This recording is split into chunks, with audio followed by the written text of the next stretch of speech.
Pokémon Legends Arceus added something that we've never really seen in a Pokémon game before. Boss battles. At least not in the same way they're presented in Legends, in a Dark Souls type fashion. This game has you dodge rolling to avoid devastating attacks and throwing bombs in order to land your own attacks. It's easy to say these battles are probably the most challenging ones the Pokémon Company has included in their games. But is there a way to make them even harder? How about not being able to see? Would that even be possible? Is it possible to beat every Frenzied Noble blindfolded? Let's find out. Oh, but before we do, if you could like this video and subscribe, it would help me out a lot. Okay, great, thanks. Oh, and also, comment below which of the Noble Pokemon you think is going to be the most challenging blindfolded. Okay, let's go. First up is Lord of the Woods' Kleavor. Kleavor resides in the Grand Tree Arena. This battle area is quite large and is in a regular shape, with said Grand Tree in the center and lots of jagged rocks around the edges. When you aren't able to see, it's very easy to get lost in here. I went into this fight completely blind, not knowing what to expect, and it didn't go well. I went at it a couple more times, and the result didn't really change. I wasn't getting close at all. So, it was time to truly learn the boss's mechanics. Kleavor has a couple of different attacks, and when you start the fight, it always begins by using its charge attack. It makes a noise right before coming at you, so you can tell when to dodge. You should either roll to the left or right to avoid this first attack. Also, depending on your position, if you dodge out of the way and Kleavor hits into the giant tree or some rocks, it will become stunned. In a normal playthrough, this would be the time to send out your Pokemon to battle. But for this challenge, I thought it best to do this boss completely on my own without any help from my Pokemon. Not being able to see, it was almost impossible to have Kleavor get stunned consistently. Kleavor's second attack is a windmill attack, meaning it attacks you in a circular distance around itself. And it uses this move when you get into closer range with the boss Pokemon. Kleavor also makes a noise when it's about to use this attack. But the issue is avoiding it without getting completely lost afterwards. And Kleavor's final attack is a rock slide. This gets used when you get too far away from it. And honestly, I still don't really know how to dodge this one. Once Kleavor would reach half health, it would scream, and it would begin to move even faster, making its attacks even harder to dodge. Okay, so even after properly learning all the boss's moves and how to avoid them, for the most part, I still wasn't making much progress. When trying to dodge each of the moves, I would still get lost, or get stuck and be unable to dodge the attacks. But after a little over 2 hours and 30 minutes of attempting, and 47 failed attempts, I made a crucial discovery about the boss fights in this game. You see, the way you attack the boss is by throwing a bomb at it. Well, I noticed that sometimes when I dodge, I wouldn't be close enough to actually hit the boss. I then discovered that the longer you hold down the button to throw the bombs, ZR, the further the bomb would go. At first glance, this wouldn't seem like that big of a deal, but it is. Because times that I wouldn't be hitting the boss, now I could. I could keep my distance further, making it easier to avoid the boss's attacks. On top of that, I would be able to better understand my own location if I hold my throws down longer. Because if I just spammed bombs and didn't hit the boss, I would assume I wasn't near it, and then I would run around to look for it. But holding down ZR, I knew I wasn't too far away from Kleavor. And it was around this same time I made another important discovery, locking on. Okay, so obviously pressing ZL to lock onto the boss is a no-brainer, but it was here that I realized I should always be holding down ZL. Doing this made it so the boss was always in front of me. If I held down ZL whenever Kleavor charged, it would then force my character to turn as he rolled, making it much easier for me to not get lost. I would then continue to stay locked onto Kleavor during its windmill attack, and I would roll backwards to avoid it. But staying locked on made it so I wasn't getting lost after. Also by doing this, I was able to completely avoid Kleavor's rock slide attack. So, after all this time, we finally had a strategy that seemed promising. And we were getting really close. Step 1. Hold down ZL the entire time. Step 2. When throwing bombs, hold ZR down as long as needed to throw the full distance. Step 3. When Kleavor charged, dodge roll left or right. Step 4. When in range for the windmill attack, take a few steps backwards, then roll backwards. Rinse and repeat. And after 3 hours and 10 minutes and 54 failed attempts. Did I get it? Yes! Let's go! Yes! Oh! Attempt 55. Let's go. One down. Our second target was Lady of the Ridge, Lilligant. Lilligant can be found at the Brava Arena, and unlike Kleavor's home, this zone is just a circle, so you won't get lost or stuck on the geometry of this arena. Also, unlike the Kleavor fight, I actually did some preparation before doing attempts. Lilligant only has two types of attacks. The first is where it jumps into the air, then comes down at you like a ground pound. There's a lot of noise during this fight, but if you listen closely, you can tell when Lilligant is going to land on you. Once you hear this noise, you have about a second or so to roll away. It looks like the attack should hit you, but you can roll just in time to avoid it. I decided the best course of action would be to dodge roll backwards to avoid getting hit. Lilligant will start off by using this attack once, then twice, and then will continue to ramp up how many times it does in quick succession, until it eventually gets stunned from using it either 4 or 5 times in a row. Basically, the idea is to hold ZL to lock on, and throw bombs from as far away as possible by holding ZR. Also, I decided to continuously hold down on my controller to stay as far away from Lilligant in order to give me more time to anticipate its attacks. My theory was, since the arena was a circle, that if I held down the entire time, I should continue to move along the circumference. This only worked sometimes, as you can see here. But then when Lilligant would jump towards you, dodge roll backwards, and throw bombs while you aren't rolling. Its second attack starts getting used about a quarter of the way through the fight. Lilligant will stop and charge up its power. You could tell when it begins to do this from this noise. After a second or two, it will unleash that power in the form of a green cloud that moves towards you, with Lilligant at the center. The idea is to roll forwards this time in order to roll over the cloud. This was a little difficult, since I didn't know how much distance I had between myself and the boss. So, I began taking a few steps forwards and then rolling. Also, I should mention, I quickly realized I was able to take a lot more hits from Lilligant than I was from Kleavor, so the margin for error was much less. I get it? Let's go! That one was so much easier. Oh, fix the temp. That's cake. That was cake. And, just like that, we were able to defeat Lilligant after 26 minutes and only 5 failed attempts. 2 down, 3 to go. At this point, I decided to move my attempts counter up to the corner, so I wouldn't be blocking the screen as much. Okay, anyways, Arcanine, Lord of the Isles. I was extremely nervous for this one. This fight takes place in the Molten Arena, and it's the most irregular shaped one thus far. It's basically 4 triangles with a diamond shape in the center connecting them all. It's very, very easy to get stuck on all the edges here, getting completely lost. On top of that, Arcanine does an insane amount of damage if it hits you with its attacks. Its first attack is the exact same as Kleavor's, where it charges straight at you. It even makes the exact same noise right before it comes towards you. So, in theory, it should be as simple as dodging Kleavor's charge, right? Wrong.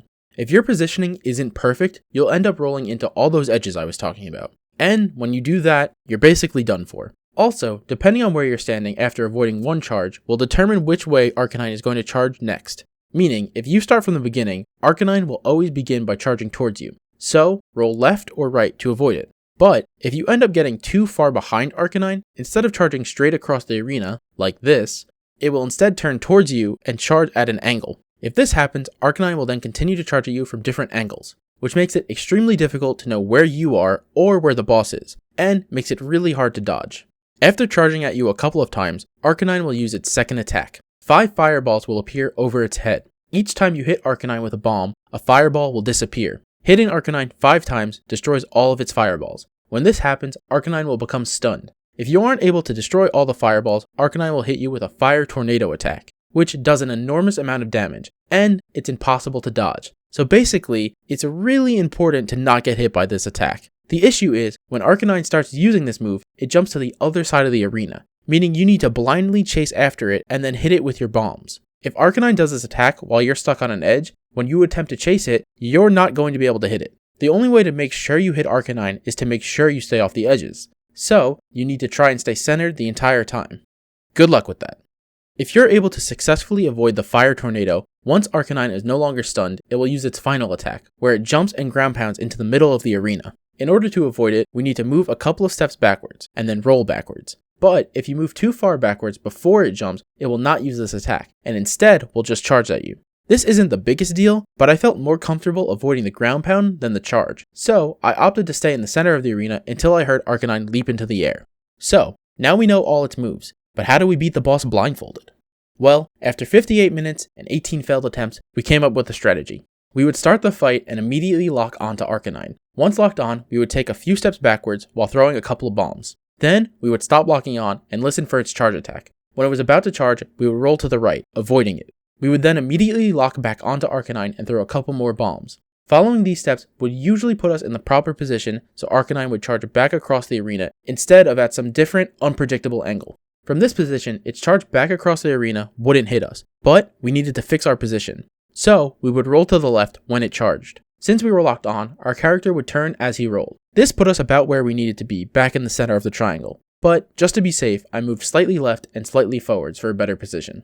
Also at this point, we were no longer locked onto the boss until we avoided its next charge. We continued to do this until Arcanine used its fireball attack. When it did, our position should be good to just run forwards. Then when it felt like we had moved forwards enough, we would lock on again and throw some bombs from as far away as possible by holding down ZR. We would stop Arcanine's attack, stunning it. Then we would continue to bombard it with more bombs. When we heard it about to jump, we would move backwards and then roll backwards. Rinse and repeat all these steps.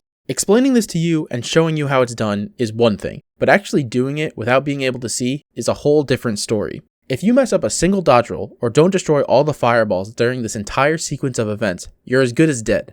Then, the real challenge begins when Arcanine reaches half health. Once it does, Arcanine will jump into the center, causing a mini fire tornado to appear, and it never goes away. But we'll get to that. On top of that, its charge attacks become even faster, and they have an even larger radius, meaning we have to roll even further to the right when it charges towards us, and we have to wait longer to roll when it charges away. Otherwise, we're going to get hit. A lot. If we were able to avoid Arcanine's charges, it would use its fireball attack again. But remember that mini fire tornado? It's still there, meaning we couldn't just run forwards like we were before in order to break the fireballs. And remember, if we didn't break all the fireballs, Arcanine's fire tornado was unavoidable. So, we had to completely guesstimate. We would take a couple steps forwards, hopefully not running into the mini tornado, then completely guess where to throw the bombs. Sometimes I would throw them too low, sometimes too high, and sometimes too far to the left. I was really only able to pull off avoiding this attack a handful of times. Even if I was somehow able to actually hit Arcanine from across the entire arena, most of the time I wasn't able to destroy all 5 fireballs, so I'd get hit. And that's it. Simple, right? Oh lord. We tried. And we tried. Over. I'm facing the wrong way, aren't I? It's over. Not like this. Not like this. And over again. Crap. Until we reached a certain number. At this point, I buckled down. No more mistakes. We were gonna do it here and now. Oh, never mind. But eventually.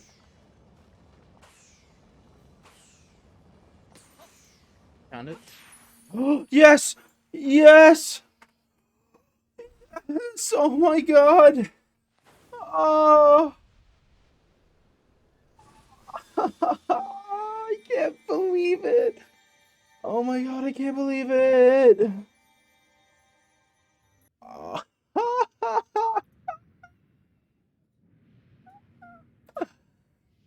Yes! Oh my god! After 4 hours and 43 minutes and 75 failed attempts, 3 down, 2 to go. Well, here we are. I'm sure most of you were looking forward to this one. And I bet most of you commented saying that this was definitely going to be the most challenging and take the most time. Well, I got some news for you guys. Lord of the Hollows, Electrode. This fight takes place in the Moonview Arena. And just like Lilligant's arena, this one is just a circle. Thank God. Electrode is definitely the boss with the most randomness to it. Unlike all the other ones, there wasn't really a sequence for me to follow. Really, my whole strategy was similar to my one for the Lilligant fight. For this one, I would get as close as possible to Electrode, and just spam throw bombs as quickly as I possibly could, all while locking on and holding down right on my controller to force my character to walk in a circle around the boss. Electrode's first attack is when it continuously drops Voltorbs around the arena as bombs. And honestly, there was no way of knowing where they were. So, all I could do was continue to move in circles and just hope not to get hit. And, for the most part, I was able to avoid them. The boss's second attack was an electric ball, and it would follow you continuously if you tried to dodge it. So, I didn't. I simply just tanked the hit. And, fortunately, this attack really didn't do a lot of damage. Its third attack is where it would leap into the air and chase after you, then dropping on top of you, doing a lot of damage, and also stunning you and itself. You can hear when Electrode begins this attack. But there's no way of knowing where you or it is. So, what I came up with was to just dodge roll twice in every direction. If I heard this attack, I would begin by dodge rolling backwards twice, then to the right twice, then forwards twice, and finally twice to the left. I continued this pattern until I heard Electrode land. With this strategy, I was able to avoid its attack, leaving the Pokemon stunned. I then continued to chuck as many bombs as possible while moving in circles. And... yes!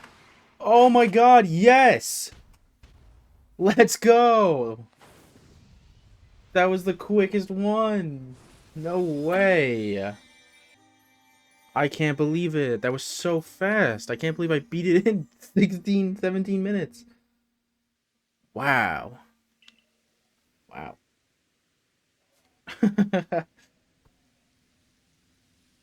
That's crazy. Yeah, there you have it. I defeated Electrode faster than any Frenzied Noble before it. Although technically, it did take more attempts than Lilligant, they were just much faster attempts. And with that, there was only one left. Our final obstacle was Lord of the Tundra, Avalugg, in the Ice Peak Arena. Going into this final fight, I thought it was going to be fairly simple. My strategy was to just run to the front of the arena, lock on, and throw bombs as far as possible by holding down ZR. I quickly realized Avalugg's attacks were not to be taken lightly. Avalugg's first attack is a bunch of snowballs that come towards you in a diagonal line, alternating which side they come from each time they come at you, 5 times in a row. If I were able to see, dodging this attack would be simple. There's an opening after the final snowball in each line that allows you to run from one side of the stage to the other. Or I could just dodge roll through them. Attempting to avoid this attack without sight was almost impossible. Avalugg does make a noise before this attack comes towards you, but it's extremely faint, and the attack does not begin right after the noise. I did my best to avoid this attack as much as possible. I would continuously run to the front right side of the arena to force the attack to start from the left. I counted to 3 and then would move from one side to the other, and I repeated this until all 5 parts of the attack had been sent my way. Avalugg's second attack made icicles come from out of the ground. They would always come in the same order, starting in the middle, then the right side, and then the left. I was for the most part easily able to avoid this attack, by running to the front right again. When this attack began, I wouldn't move to avoid the middle shot. Then, I would listen for the middle icicle to break, which would let me know that the right icicle was about to appear. When I heard it, I dodge rolled to the left. I listened for the far right icicle to break, instigating me to roll back to the right side. The boss's third attack had icicles being shot from above. Each would make a noise, so I would listen for the noise, wait a moment, and then dodge roll left and right to avoid them all. It would always shoot 4 icicles. The final attack was the most devastating. It was a charged beam of ice. I would stay in the top right corner until I heard the attack begin. Once it did, I would walk slightly left and then dodge roll left. After this attack, Avalugg would become stunned, and I could easily lay in some bombs. Once Avalugg reached half health, each of its attacks changed slightly. The snowball attack became a bit quicker, making it even harder to get the timing down. For the second attack, instead of rows of icicles, the entire front section of the arena would have them. If I stayed in the top right corner, this attack would only hit me twice. I decided it was best to just tank these hits. For the third attack, the icicles Avalugg shot were much faster, making me have to dodge roll instantly as soon as I heard them coming. And now there were 5. And for its final attack, it was still an ice beam, but now there was an icicle sticking out of the middle section. I could still avoid the ice beam, but needed to tank 1 hit from the icicle. So, my strategy was fairly simple. Run to the top right corner of the arena, and just try to avoid all the attacks that came my way. I tried this for a while, but I kept coming up short. Since I wasn't really able to figure out the timing of Avalugg's first attack, I decided it would be better to just tank 2 hits each time. I would stay in the top right corner, avoiding every snowball that came from the left, and getting hit twice by the ones on the right. Doing this allowed me to throw a lot more bombs at the boss during this phase. The problem was, by tanking these attacks, it was impossible to beat the boss, because I already needed to tank 2 hits from the second attack once it reached half health, and another from its fourth attack after reaching half health. So clearly, we had an issue. My solution to this problem though, was to instead avoid Avalugg's second attack altogether. Like I said earlier, the icicles only appear in the front section of the arena. So, once I heard this attack coming, I ran backwards. And then just waited for the icicles to disappear. Once they did, I would run back to the front and avoid the rest of the attacks. After an hour and 21 minutes and 24 failed attempts, the final Frenzied Noble was defeated blindfolded. Oh my god, there's no way! There's no way! Yes, let's go! Yes, I can't believe it! Oh my god, I cannot believe that I got that. So, there you have it. It is possible to beat every Frenzied Noble blindfolded, albeit extremely difficult. Thank you so much for watching this video. It was a lot of fun to do. If you enjoyed this video, please like and subscribe. There will be a lot more Pokemon content coming.